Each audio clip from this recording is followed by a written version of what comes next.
ગુજરાતમાં એનાલોગ પનીરના વેચાણ પર પ્રતિબંધ બાદ સુરતમાં આરોગ્ય વિભાગ હરકતમાં આવ્યું હોય તેમ ખોડદા રોડ વિસ્તારમાં આવેલા ગોડાઉન પર દરોડા પાડી આરોગ્ય વિભાગ દ્વારા મોટી માત્રામાં એનાલોગ પનીરનો જથ્થો સીઝ કરાયો છે.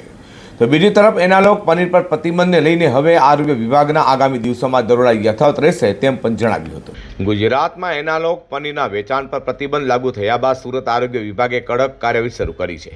સુરતના ઘોડદોર રોડ વિસ્તારમાં આવેલા એક ગોડાઉન પર આરોગ્ય વિભાગની ટીમે દરોડા પાડ્યા હતા, જ્યાં પનીરનું ઉત્પાદન અને સંગ્રહ કરવામાં આવતો હતો. ત્યાં તપાસ દરમિયાન એનાલોગ પનીરનો મસમોટો જથ્થો મળી આવતા તેને સીઝ કરવામાં આવ્યો હતો.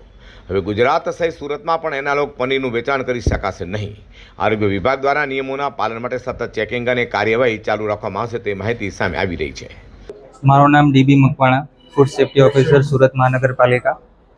હાલમાં સુરત મહાનગરપાલિકાના અલગ અલગ ઝોન વિસ્તારોમાં ટીમ બનાવીને ડેરી કન્ટેક્સ એનાલોગ જે બી ખાદ્ય પદાર્થો હોય છે એને નાશ કરાવવાની કામગીરી હાથમાં ધરવામાં આવી.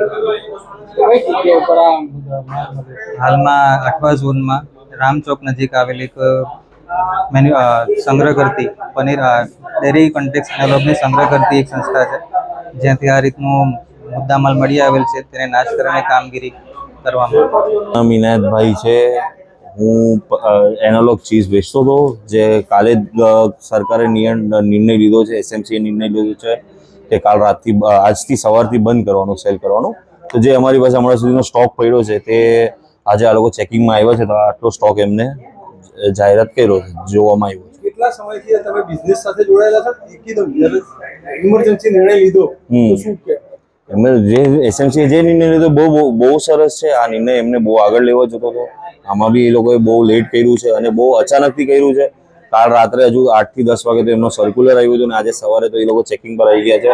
અને હમણાં જે બી અમારી પાસે સ્ટોક પડ્યો છે, જે $1 થી 1.5 લાખ રૂપિયાનો છે, તે એ લોકો ડિસ્પોઝ કરવાની વાત કરે છે. આગામી સમયમાં તહેવાર આવી રહ્યા હોય અને પનીરની વસ્તુઓનું વેચાણ પણ ધૂમ થતું હોય, જેને લઈને આરોગ્ય વિભાગ દ્વારા આગામી દિવસોમાં પણ દરોડા યથાવત રહેશે તેમ જણાવ્યું છે.